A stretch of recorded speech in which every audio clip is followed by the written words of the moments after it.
السلام عليكم ورحمة الله وبركاته. بسم الله الرحمن الرحيم والحمد لله رب العالمين وصلى الله وسلم وبارك على نبينا محمد وعلى آله وأصحابه أجمعين أما بعد. আমরা মহান আল্লাহ রাব্বুল আলামিনের লাখো কোটি শুকরিয়া জ্ঞাপন করি যে আল্লাহ সুবহানাহু ওয়া তাআলা আজকের এই বরকতময় জুমার দিনে মহাগ্রন্থ আল কোরআনুল কারীম থেকে এবং নবী মুহাম্মদ সাল্লাল্লাহু আলাইহি ওয়াসাল্লামের সুন্নাহ থেকে কিছু কথা উপস্থাপনা করার তৌফিক দান করেছেন। আমরা সবাই বলি আলহামদুলিল্লাহ। মহান মাবুদের মেহেরবানি যিনি আমাদেরকে সুস্থ রেখেছেন। আমি গত এক মাস আগে একটু অসুস্থ ছিলাম, আপনারা দোয়া করেছেন। আলহামদুলিল্লাহ আমাদের এই আল্লাহ রাব্বুল আলামিনের রহমত এবং আমাদের দোয়ার বারাকায় আল্লাহ রাব্বুল আলামিন আমাদেরকে আপনাদের সামনে আবার কোরআন এবং হাদিস থেকে কথা বলার তৌফিক দান করেছেন। আলহামদুলিল্লাহ। মহান আল্লাহর কাছে দোয়া করি আল্লাহ রাব্বুল আলামিন আমাদের সবাইকে সুস্থতার জিন্দেগি দান করুন। আমার সম্মানিত মুসল্লিন ইকরাম, আজকে আপনাদের সামনে একটি গুরুত্বপূর্ণ টপিক নিয়ে আলোচনা শেয়ার করতে চাই। সে বিষয়টি হচ্ছে ভুল সংশোধনে নবী মুহাম্মদ সাল্লাল্লাহু আলাইহি ওয়াসাল্লামের পদ্ধতি। এই বিষয় নিয়ে আপনাদের সামনে আলোচনা উপস্থাপনা করার চেষ্টা করব ইনশাআল্লাহ তাআলা। দ্বীন ইসলামের মধ্যে কোনো মুসলিম ভাইকে নসিহত করা, কোনো মুসলিম ভাইয়ের কল্যাণ কামনা করা প্রত্যেক ইমানদারদের উপর একটি ফরজ দায়িত্ব এবং কর্তব্য। এই ফরজের একটি বিষয় মানুষের মধ্যে, সেটা হলো মানুষের ভুল সংশোধন করা, ভুল শুধরিয়ে দেয়া, ভুল শুধরিয়ে সঠিক পন্থা প্রদর্শন করা। কারণ আল্লাহ সুবহানাহু ওয়া তাআলা কোরআনে কারীমে তিনি আমাদেরকে উৎসাহ প্রদান করেছেন এবং নবী মুহাম্মদ সাল্লাল্লাহু আলাইহি ওয়াসাল্লাম তার সুন্নাহর মাধ্যমে আমাদেরকে তিনি উৎসাহ প্রদান করেছেন। আমরা এই টপিকে এই জন্যই আলোচনা করছি এবং বিশেষ করে এই বর্তমান পরিস্থিতিতে এই বিষয়টি নিয়ে আলোচনার জন্য আমরা এই বিষয়বস্তু নির্ধারণ করেছি। এই কারণে ইদানিংকালে আমরা লক্ষ্য করছি, আমরা যারা দ্বীনী ভাই বোন যারা আছি, ইমানদার বন্ধু বান্ধব যারা আছি এবং বিশেষ করে যারা আল্লাহর দ্বীনের কাজের জন্য, আল্লাহর জমিনে আল্লাহর দ্বীনকে বাস্তবায়ন করার জন্য যারা মাঠে ময়দানে কাজ করে বেড়াচ্ছেন, যারা দাঈ আল্লাহ রয়েছেন, যারা আলেম উলামা রয়েছেন, বিভিন্ন ইসলামী দলের নেতৃবৃন্দ রয়েছেন, যারা প্রত্যেকের অবস্থান থেকে দ্বীনের কাজের জন্য প্রত্যেকেই সময় বের করছেন। ইদানিংকালে আমাদের মধ্যে একটা ভুল বুঝাবুঝির সৃষ্টি হয়েছে। একজনের ভুল সংশোধন করার ক্ষেত্রে আরেকজন কোরআন এবং সুন্নাহ কোনো ধরনের কোনো পদ্ধতি অবলম্বন না করেই একজন আরেকজনকে ভুল সংশোধন করার জন্য মাঠে ময়দানে ব্যস্ত হয়ে পড়েছেন। যার ফলশ্রুতিতে আমাদের মধ্যে বিশেষ করে আলেম উলামা, ইসলামী দল, ইসলামী ব্যক্তিত্ব, মুসলিম উম্মাহর মধ্যে পারস্পরিক কাদা চোরাচুরি দিন দিন বেড়েই যাচ্ছে। পারস্পরিক মনোমালিন্য, হিংসা বিদ্বেষ, অনৈক্য, যার ফলশ্রুতিতে গোটা জাতি, গোটা মুসলিম উম্মাহ ক্ষতিগ্রস্ত হচ্ছে। কি বলেন, ঠিক না? আমরা আজকে বর্তমান সময়ে সোশ্যাল মিডিয়ায় তাই আমরা দেখতে পাচ্ছি। তার কারণটা কি? তার একটি মাত্রই কারণ হচ্ছে যে ভুল সংশোধনে পৌরাণিক যে পদ্ধতি রয়েছে, ভুল সংশোধনে নবী মুহাম্মদুন সাল্লাল্লাহু আলাইহি ওয়াসাল্লামের শেখানো যে পদ্ধতি রয়েছে সেই পদ্ধতির অনুসরণ না করা, যার ফলশ্রুতিতে আমাদের মধ্যে ভুল তো হতেই পারে। এ পৃথিবীতে কে আছে তার ভুল হয় নাই? যে হাদিসটি সুনান তিরমিজির মধ্যে বর্ণিত হয়েছে, আল্লাহ রাসূল সাল্লাল্লাহু আলাইহি ওয়াসাল্লাম তিনি বলেন, কুল্লু বনি আদম খাতা, আদম সন্তানের প্রত্যেকেরই ভুল হয়, ভুল করে, তবে ওয়া খায়রুল খাতাইনা আত-তাওয়াবুন, যারা ভুল থেকে ভুল শুধরিয়ে তওবা করে এরাই সবচেয়ে আল্লাহর কাছে প্রিয় বান্দা। তো পৃথিবীতে এমন কোনো ব্যক্তি নাই যার ভুল হয় না।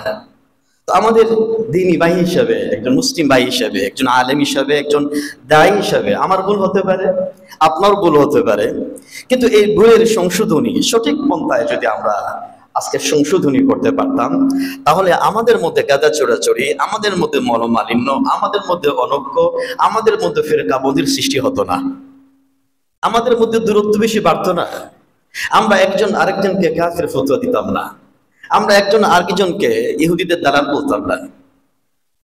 আসলে যখনই কোনো ভুল আমাদের সামনে পরিলক্ষিত হবে, আমারও ভুল হবে, আপনারও ভুল হবে, তখনই আমাদের দায়িত্ব এবং কর্তব্য হলো আল্লাহ সুবহানাহু ওয়া তাআলা কিভাবে ভুল সংশোধনীর কথা বলেছেন, নবী মুহাম্মদ সাল্লাল্লাহু আলাইহি ওয়াসাল্লাম কিভাবে তার সাহাবা کرامদেরকে ভুল সংশোধন করেছেন, এই বিষয়টির প্রশিক্ষণ আমাদের জানার প্রয়োজন আছে কিনা আপনারা বলেন? অবশ্যই আমাদের জানতে হবে। সেজন্য আজকের আলোচনায় আমাদের পারস্পরিক, আমাদের দ্বীনি ভাই বোনদের মধ্যে, আমাদের দায়ীর আল্লাহর মাঝে, আমাদের আলেম ওলামাদের মধ্যে, আমাদের ইসলামিক দলগুলির মধ্যে যখনই কোনো ভুল ত্রুটি পরিলক্ষিত হবে এবং এই ভুলগুলি কোরআন এবং সুন্নাহর যে পদ্ধতি রয়েছে সংশোধনের ক্ষেত্রে, এই বিষয়টি আলোচনা করার জন্যই মূলত আজকের এই বিষয়টি নির্ধারণ করেছি। আমরা আশা করছি আমাদের এই সংক্ষিপ্ত পরিসরে এই আলোচনাগুলি রেকর্ড হচ্ছে, আপনারাও শুনছেন, আপনারাও এই বিষয়গুলি আপনাদের সমাজে, আপনাদের ভাই বন্ধুর মধ্যে, আপনারা পাড়া প্রতিবেশীর মধ্যে, আপনারা আপনাদের মহলে আলোচনা করবেন এবং এই সোশ্যাল মিডিয়ার মাধ্যমে লোকেরাও, দ্বীনি ভাই বোনেরাও শুনবে। আমরা আশা করছি মহান আল্লাহর কাছে দোয়া করি যাতে করে এই আলোচনাগুলি আমাদের মুসলিম উম্মার কল্যাণের জন্য উপকারে আসে। আমরা সবাই বলি আমিন। কোরআন এবং নবী মুহাম্মদ সাল্লাল্লাহু আলাইহি ওয়াসাল্লামের জীবন আদর্শের আলোকে ভুল সংশোধন পদ্ধতি নিয়ে আমি সংক্ষিপ্ত পরিসরে 5টি ভুল সংশোধন পদ্ধতি আলোচনা করবো ইনশাআল্লাহ। আপনারা বলেন কয়টি? 5টি। যেহেতু আমাদের জুমার আলোচনার সময়টা খুব সংক্ষিপ্ত থাকে, এজন্য সবগুলি পয়েন্ট তো আলোচনা করা সম্ভব হবে না। গুরুত্বপূর্ণ যে পয়েন্টগুলি আলোচনা না করলেই নয়, বর্তমান সময়ে আলোচনাটা খুবই বেশি প্রয়োজন। এই জন্য এই সংক্ষিপ্ত পরিসরে এই ভুল সংশোধনের নবী মুহাম্মদ সাল্লাল্লাহু আলাইহি ওয়াসাল্লামের জীবনের আদর্শের আলোকে, কোরআন এবং সুন্নাহর আলোকে ভুল সংশোধনের কয়টি পদ্ধতি আলোচনা করবো ইনশাআল্লাহ? 5টি পদ্ধতি। এই 5টি পদ্ধতি যদি আমরা ফলো করি, এর অনুসরণ করি, আমরা আশা করছি এই পদ্ধতির অনুসরণ করার কারণে আল্লাহ সুবহানাহু ওয়া তাআলা আমাদের পারস্পরিক বন্ধুত্বের মধ্যে বারাকা দান করবেন ইনশাআল্লাহ। আমাদের মধ্যে দূরত্ব কমে আসবে, আমাদের মধ্যে ভুল বুঝাবুঝির সৃষ্টি হবে না, আমাদের মধ্যে কাদা চোরাচুরি কমে আসবে। আমরা তো এটাই চাই, কি বলেন? এটা চাই কিনা? আমরা তো এটাই চাই। এই জন্য নবী মুহাম্মদ সাল্লাল্লাহু আলাইহি ওয়াসাল্লামের জীবন আদর্শের আলোকে ভুল সংশোধনীর 5টি পদ্ধতির মধ্যে প্রথম পদ্ধতি হচ্ছে, 1 নম্বর করণীয় হচ্ছে, 1 নম্বর পদ্ধতি হচ্ছে, আমি যখন কোনো ইমানদার বান্দাকে, ইমানদার ভাই বোনকে, কোনো আলেমকে, কোনো দায়ীর আল্লাহকে যখনই ভুল সংশোধন করার চেষ্টা করব, তখন উদ্দেশ্য হতে হবে কেবলমাত্র কাকে খুশি করার জন্য। সবাই বলেন, কাকে খুশি করার জন্য? কেবলমাত্র আল্লাহকে খুশি করার জন্য।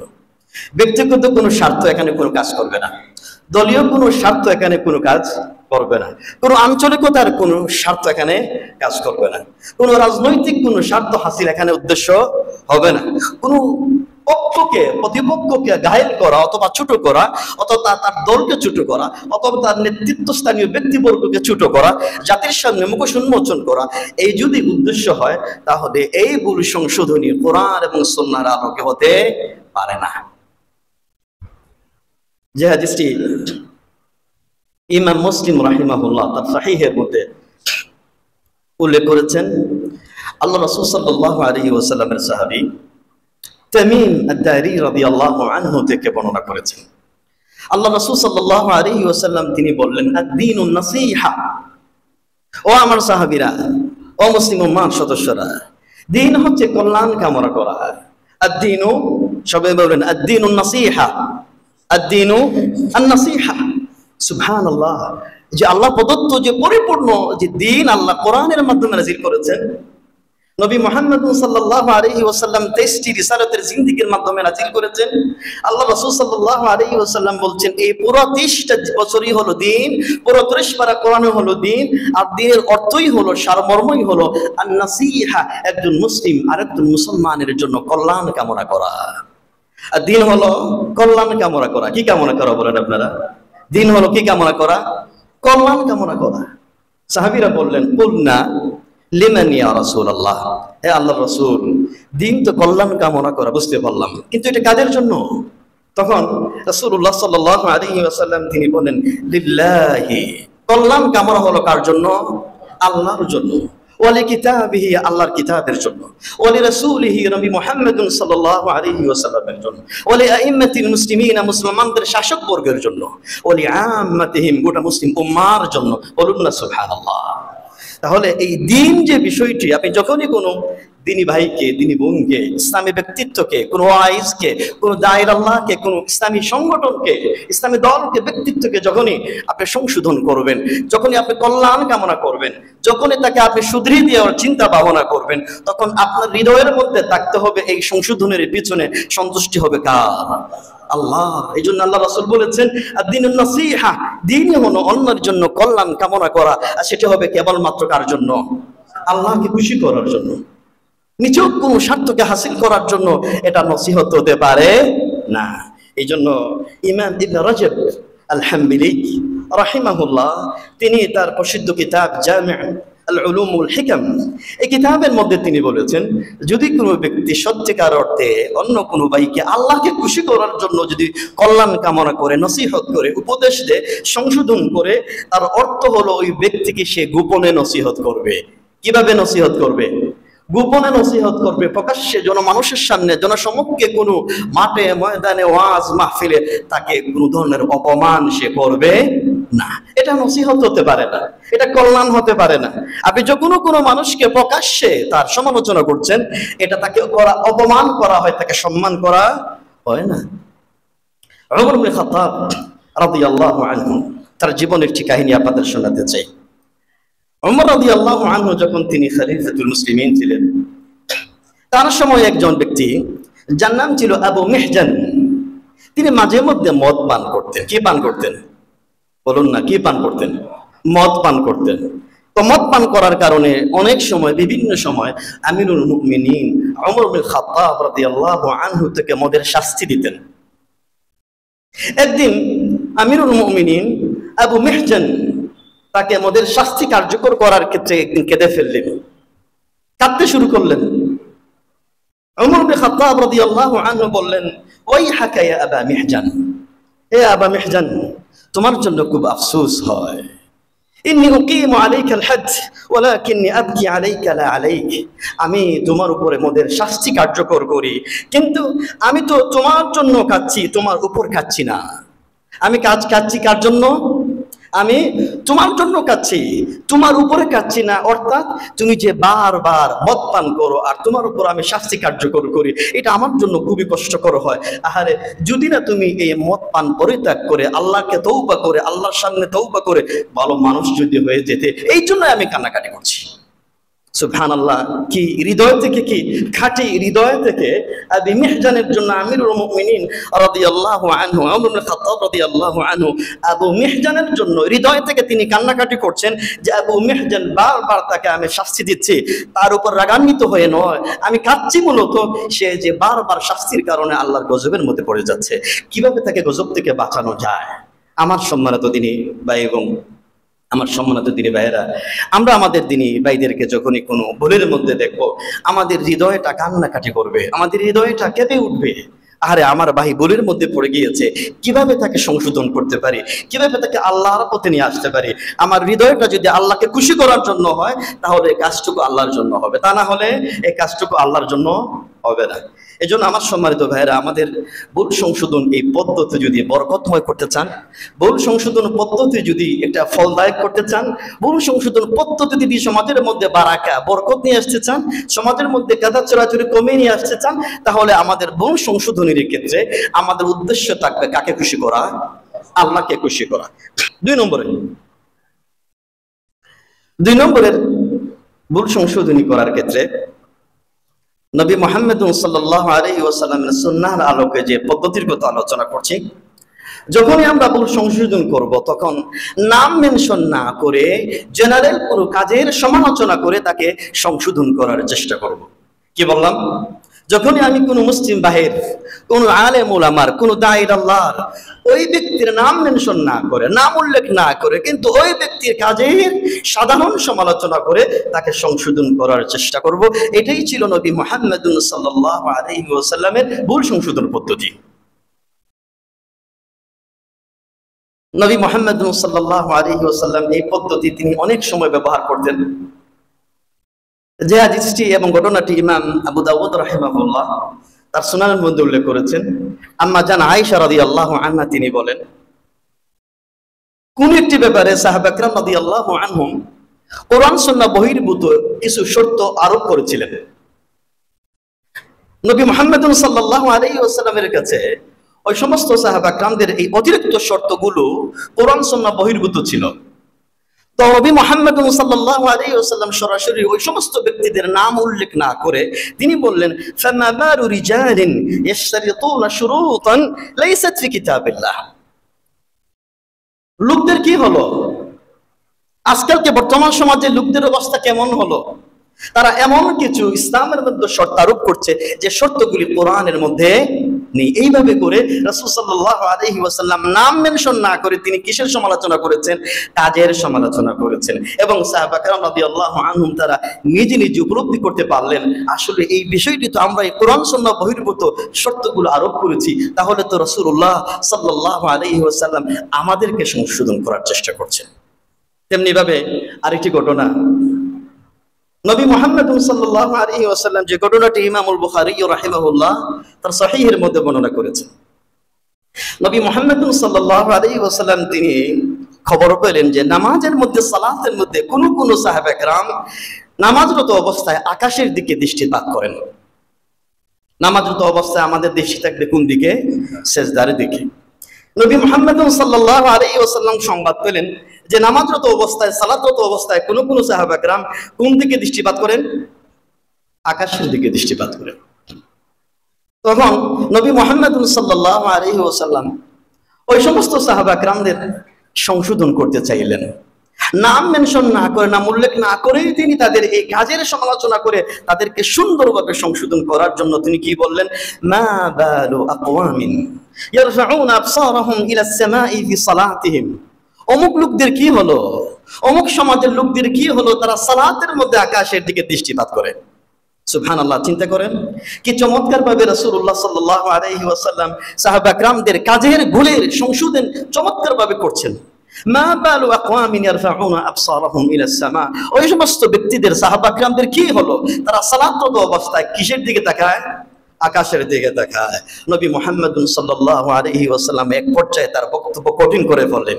কঠিন করার পরে বললেন, হাত্তা কাল লা ইয়ানতাহুন্না আন যালিকা আও লা তুখতাফান্না আবসারাহুম। যদি ওই সমস্ত সাহাবা কেরাম, ওই সমস্ত ব্যক্তিরা আমার এই বক্তব্যের পরেও যদি তারা তাদের দৃষ্টিগুলি সালাতের মধ্যে আবদ্ধ না করে, সিজদার দিকে না করে, এরপরেও যদি আকাশের দিকে তাকায়, তাহলে আল্লাহ রাব্বুল আলামিন তাদের চোখগুলি ছিনিয়ে নেবেন। দেখেন রাসূল সাল্লাল্লাহু আলাইহি ওয়াসাল্লাম অত্যন্ত চমৎকার ভাবে প্রথমে তিনি নিষেধ করেছেন, এরপরে সাথে সাথে এই কাজটা করলে, এই ভুল করলে আল্লাহ রাব্বুল আলামিন দুনিয়ার মধ্যে পানিশমেন্ট দিয়ে দিবেন। এইভাবে করে রাসূলুল্লাহ সাল্লাল্লাহু আলাইহি ওয়াসাল্লাম সাহাবা কেরামদের সংশোধন করেছেন। আমরা যদি আমাদের এই বর্তমান সময়ে আমাদের অত মহম্মদ ব্যক্তিদের ভুল হয়েছে, এই ভুল সংশোধন পদ্ধতি যদি আমরা এইভাবে যদি সংশোধন করতাম, আপনারাই বলেন আমাদের মধ্যে ভালোবাসা বাড়তো না কমতো? বাড়তো। কিন্তু আমরা তো কাজটা করি না। আমরা সুযোগে তালাশ করি ওই ব্যক্তিটা কেন ভুল করে না, এরকম ঠিক না? আমরা বারবার তার বক্তব্য শোনার চেষ্টা করি, 1 ঘন্টা 2 ঘন্টা বক্তব্যের মধ্যে কেন ভুল করছে না, যাতে করে তার সমালোচনা করতে পারি, যাতে করে ইউটিউব কন্টেন্ট আমরা ক্রিয়েট করতে পারি। এবং এটা তো বর্তমান সময়ে একটা ব্যবসা বাণিজ্যের জন্য একটা লাভজনক ব্যবসা হয়ে দাঁড়িয়েছে। ইন্না লিল্লাহি ওয়া ইন্না ইলাইহি রাজিউন। আমার সম্মানিত উপস্থিতি, এই বিষয়টি আমাদের খেয়াল রাখা উচিত। আমরা যখনই কোনো বন্ধু অথবা কোনো দিনী ভাই বোন অথবা কোনো দায়ীর আল্লাহ যখনই ভুল আমাদের চোখের সামনে পড়বে, তখন নাম মেনশন না করে তাকে গোপনে গিয়ে তাকে ব্যক্তিগত কন্টাক্ট করার মাধ্যমে তাকে যদি সংশোধন করতে পারি, তাহলে এই সংশোধনীর মধ্যে আল্লাহ রাব্বুল আলামিন বারাকা দান করবেন। ইমাম শাফিঈ রাহিমাহুল্লাহ দিওয়ানুশ শাফিঈ 105 নম্বর পৃষ্ঠায় তিনি একজন ব্যক্তি যখন ইমাম শাফিঈ রাহিমাহুল্লাহকে সংশোধন করার জন্য লোক সমাগমে অসংখ্য লোকের সামনে এসে তাকে নসিহত করছে, তখন ইমাম শাফিঈ রাহিমাহুল্লাহ ওই ব্যক্তিকে বললেন, ইদা নাসাহতানি ফানসিহনি সিররান, ওহে বন্ধু, তুমি যদি আমাকে নসিহত করো তাহলে তুমি আমাকে গোপনে নসিহত করো। কিভাবে নসিহত করো? গোপনে নসিহত করো। ফাইন্না নাসিহাতাকা লি আলানিয়াতা ফাদিহা, কারণ প্রকাশ্যে আমাকে নসিহত করা আমার জন্য অপমানজনক। আমার জন্য কি? অপমানজনক। এই জন্য কোনো ব্যক্তি যখন আপনাকে আপনার ভুল ধরার পরেও, আপনার ভুল পাওয়ার পরেও আপনাকে ব্যক্তিগতভাবে যখন কোনো নসিহত করে না, আপনার সাথে কন্ট্যাক্ট করে না, আপনার সাথে যোগাযোগ না করেই যখন প্রকাশ্যে যখন আপনার ভুল সংশোধন করার চেষ্টা করে, মূলত সে আপনাকে ভুল সংশোধন করছে না, মূলত সে আপনাকে অপমান করছে। এটাই হলো বাস্তবসম্মত বিষয়। তাহলে আমরা যে 2 নম্বর যে বিষয়টি, যে ভুল সংশোধন করার ক্ষেত্রে আমাদের যেটা নাম মেনশন না করে কিসের সমালোচনা করা, বলেন না, কিসের সমালোচনা করা? কাজের সমালোচনা করা। এটা নবী মুহাম্মদ সাল্লাল্লাহু আলাইহি ওয়াসাল্লামের পদ্ধতি। 3 নম্বরের ভুল সংশোধন পদ্ধতির মধ্যে 3 নম্বর পদ্ধতি হচ্ছে যে সংশোধন করার ক্ষেত্রে তর্কে না জড়িয়ে মার্জিত ভাষায় সংশোধন করা। কি ভাষায় সংশোধন করা? মার্জিত ভাষায়, সুন্দর ভাষায় সংশোধন করা।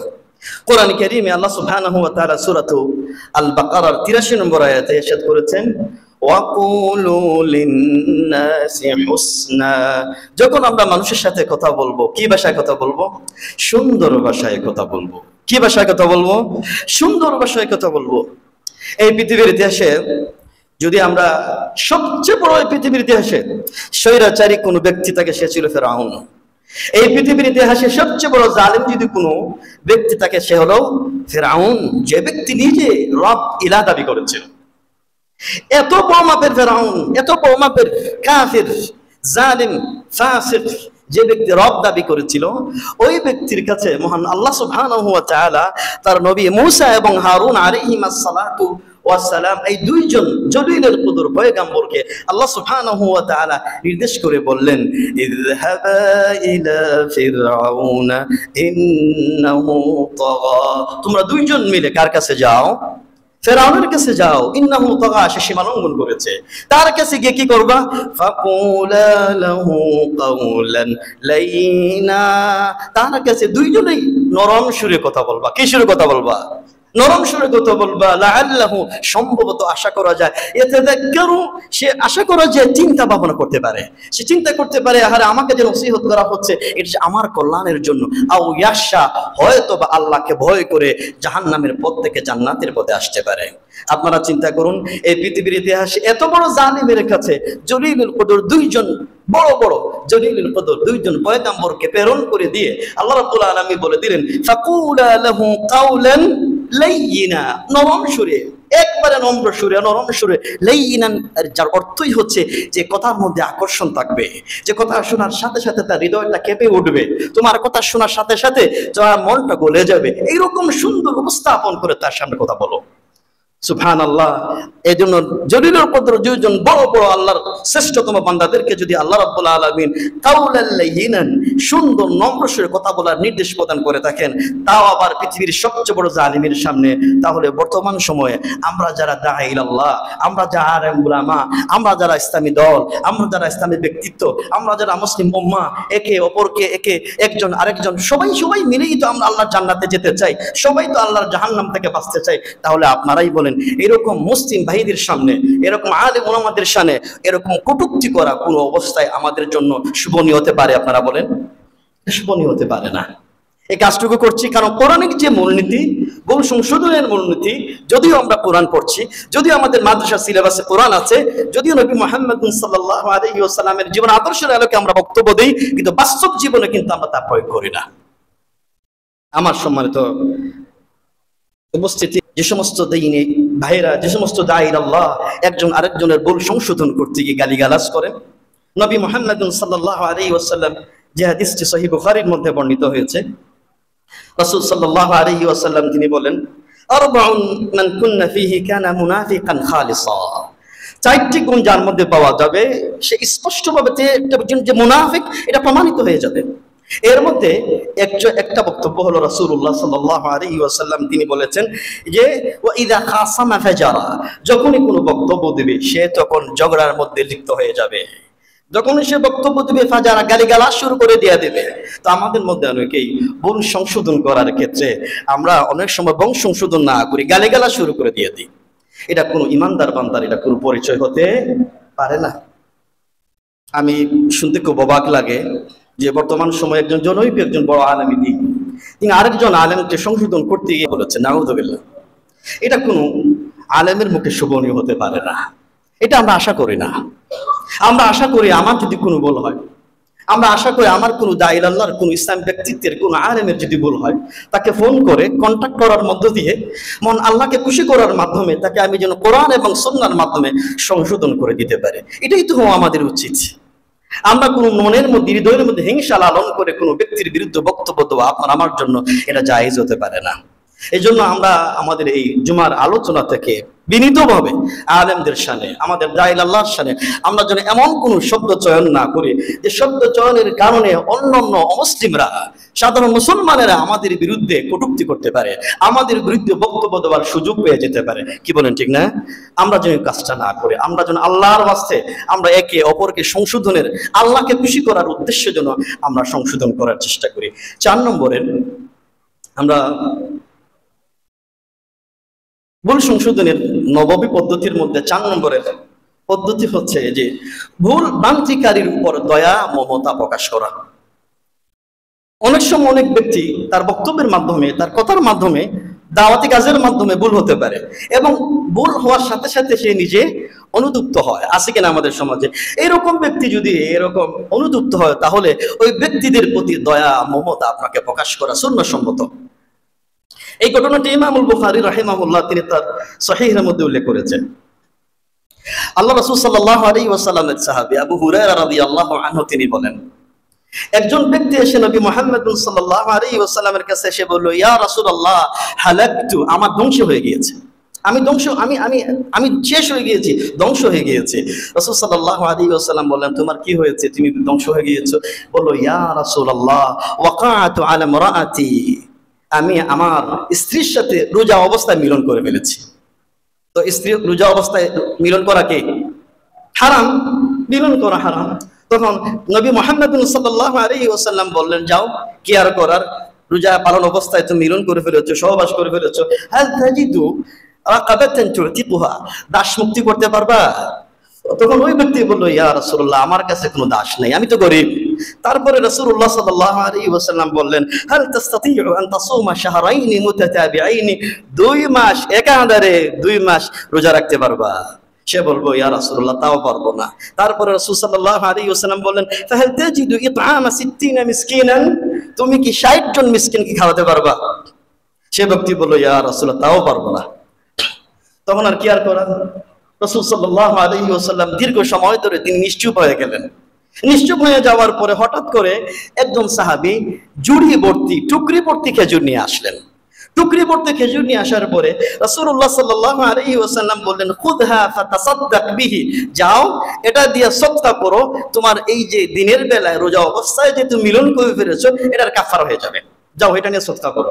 তখন ওই সাহাবী বললেন, আলা আফকারা মিন্নি ইয়া রাসূলুল্লাহ, হে আল্লাহর রাসূল আপনি সদকা করার কথা বলছেন, এই মদিনার মধ্যে আমার চেয়ে গরিব আরেকজন ব্যক্তি মানুষ হতে পারে না, এই মদিনার মধ্যে আরেকটা গরিব মানুষ, আমি সবচেয়ে বেশি গরিব ইয়া রাসূলুল্লাহ। তখন তিনি বললেন, ফাওয়াল্লাহি মা বাইনা লাবাতাইহা ইউরিদুল হাররাতাইন আহলু বাইতিন আফকারু মিন আহলি বাইতি, আমার চেয়ে মদিনার মধ্যে আর কোনো গরিব পরিবার নাই ইয়া রাসূলুল্লাহ। তখন নবী মুহাম্মদ সাল্লাল্লাহু আলাইহি ওয়াসাল্লাম বললেন, যাও আতইমহু আহলাক, এই জুড়ি নিয়ে, এই টুকরি খেজুর নিয়ে তোমার পরিবারকে খাওয়াইয়া দাও, আল্লাহ রাব্বুল আলামিন কাফারা হিসেবে কবুল করে নেবেন।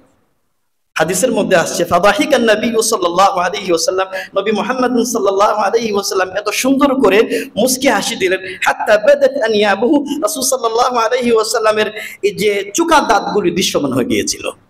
তো আমরা বলতে চাই যে যখনই কোনো ব্যক্তি ভুল করবে তখন এই ভুল সংশোধনী, যখন সে অনুতপ্ত হবে তখন তার উপর কি দেখাতে হবে? দয়া দেখাতে হবে। সর্বশেষ যে পয়েন্ট আপনাদের সামনে বলতে চাই, কোনো কিছু ভুল আখ্যায়িত করা নবী মুহাম্মদ সাল্লাল্লাহু আলাইহি ওয়াসাল্লামের সুন্নতের আলোকে, শরীয়তের আলোকে, তার জীবন আদর্শের আলোকে ভুল সংশোধনের 5 নম্বর পদ্ধতি, সেটা হলো কোনো কিছু ভুল আখ্যায়িত করা শরীয়তের দলিল থাকতে হবে। কি থাকতে হবে? সুস্পষ্ট কোরআন এবং সুন্নাহর দলিল থাকতে হবে। এটা ভুল হিসেবে প্রমাণিত হয়েছে। কিন্তু কোনো মাসআলা যদি ইখতিলাফি মাসআলা হয়, যেমন আমাদের সমাজে আমরা ফিকহি মাসআলা মাসাইলের কিন্তু 3টি পর্যায় আছে। 1 নম্বর পর্যায় হচ্ছে যে এই মাসআলাটি মুত্তাফাকুন আলাইহি, সমস্ত উলামা কেরামের ঐক্যমত আছে, এই সমস্ত মাসআলা মাসাইলের ক্ষেত্রে কোনো তর্ক বিতর্ক করা যাবে না। 2 নম্বর মাসআলা হলো আল মাসআলা আল মুখতালাফু ফিহা, যে মাসআলাগুলির মধ্যে উলামা কেরামদের কি আছে? ইখতিলাফ আছে, মাযহাবি ইখতিলাফ আছে। এখন কেউ হানাফি মাযহাবের উপরে আমল করছে, কেউ শাফি মাযহাবের উপরে আমল করছে। আপনার কোন অধিকার নাই যে ব্যক্তি শাফি মাযহাবের উপর আমল করছে ওই ব্যক্তির আমলের সমালোচনা করা। এটা কিন্তু আপনার জন্য, যেমন আমাদের সমাজে বিভিন্ন মসজিদে কোন মসজিদে জুড়ে কেউ আমিন বলে, কেউ আস্তে আমিন বলে, দুটোই কিন্তু হাদিসের মধ্যে আসছে। কেউ হাত বুকের উপরে বাঁধেন, কেউ নিচের উপরে বাঁধেন। এখন যদি আপনি বলেন না আমার এই মসজিদে জুড়ে আমিন বললে মসজিদে আসা যাবে না, অথবা বুকের উপরে হাত বাঁধলে আসা যাবে না, তাহলে তো আপনি ইসলামী শরীয়তের যে ইখতিলাফি মাসআলা এগুলোকে আপনি অস্বীকার করলেন। আপনি ইসলামী মাযহাবকে, আপনি 4টি মাযহাবকে তো আপনি অস্বীকার করলেন। এবং আমাদের সমাজে এমন একটা ভুল এটা বক্তব্য দেওয়া হয়, যখনই কোনো আমাদের হানাফি মাযহাবের কোনো আমল করে না, তখন তাকে বলা হয়, কি বলা হয়? লা মাযহাবি বলা হয়। এটা ভুল কথা না। এই মাসআলা তো হাম্বলি মাযহাবে আছে, তাহলে সে লা মাযহাবি হলো কেমনে? তাহলে তো সে যে আমলটা করছে সে কোনো না কোনো মাযহাবের অনুসরণ করছে। হ্যাঁ, আপনি এটা বলতে পারেন লা হানাফি মানে সে হানাফি না, সে শাফিঈ, সে মালিকি, সে হাম্বলি। যে এই বিষয়গুলি মাসআলা মুখতালাফ, মানে এই মাসআলার মধ্যে ইখতিলাফ আছে, ইখতিলাফি মাসআলায় তর্ক বিতর্ক করা, ইখতিলাফি মাসআলা দলাদলি করা, এটা আমার জন্য এটা জায়েজ হতে পারে না। 3 নম্বর মাসআলার পর্যায় হচ্ছে মাসআলা মুজতাহাদ ফিহা, যে মাসআলাগুলির মধ্যে উলামা কেরামদের ইজতিহাদ আছে। কি আছে? ইজতিহাদ আছে, গবেষণা আছে। এই মাসআলাগুলির মধ্যে এক একজন ইজতিহাদ মুজতাহিদ ব্যক্তিগতভাবে সে বিশ্লেষণ গবেষণা করে তার নিজের বক্তব্যগুলি সে উপস্থাপন করবে। এক্ষেত্রেও আপনি তাকে কোনো কটূক্তি করতে পারবেন না। এই 3টি পর্যায়ে ছাড়া যদি কোরআন এবং সুন্নাহর বাইরে কোনো ধরনের ইজতিহাদ নেই, ইখতিলাফ নেই, ইত্তেফাক নেই, এর বাইরে যদি কোনো মাসাইল নতুন কোনো বক্তব্য নিয়ে আসে, তাহলে কিন্তু আপনি ওই সমস্ত বক্তব্যের সমালোচনা করতে পারেন। এই জন্য আমরা বলছি আমাদের মধ্যে, আলেম ওলামাদের মধ্যে অনেক সময় যে মাসআলাগুলো আলোচনা করছি, এই মাসআলাগুলির ধরনটা কি?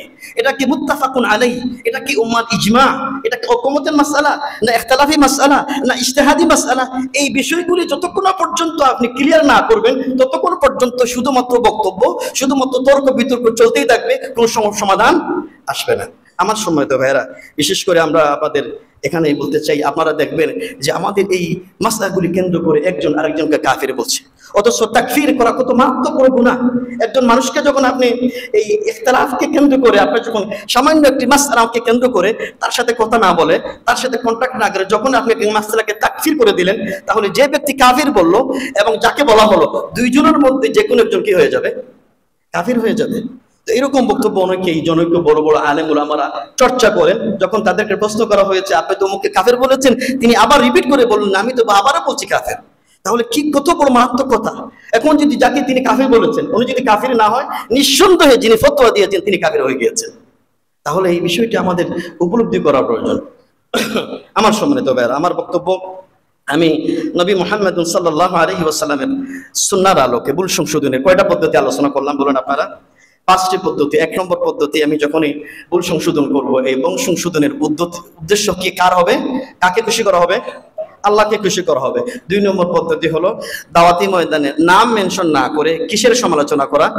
কাজের সমালোচনা করা। 3 নম্বর পদ্ধতি হলো সংশোধনের ক্ষেত্রে তর্কে জড়িত না হয়ে কি ভাষায় কথা বলা?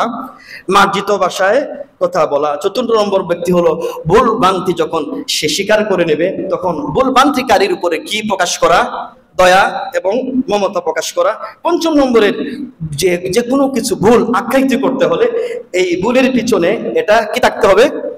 শরঈ দলিল থাকতে হবে, শরঈ দলিল থাকতে হবে। ইনশাআল্লাহ আল্লাহ সুবহানাহু ওয়া তাআলা যদি আগামী অন্য কোন সময় আলোচনা করার তৌফিক দেন, তাহলে বাকি অন্য বিষয়গুলো নিয়ে আলোচনা করব। ওয়া মা তৌফিক ইল্লা বিল্লাহ।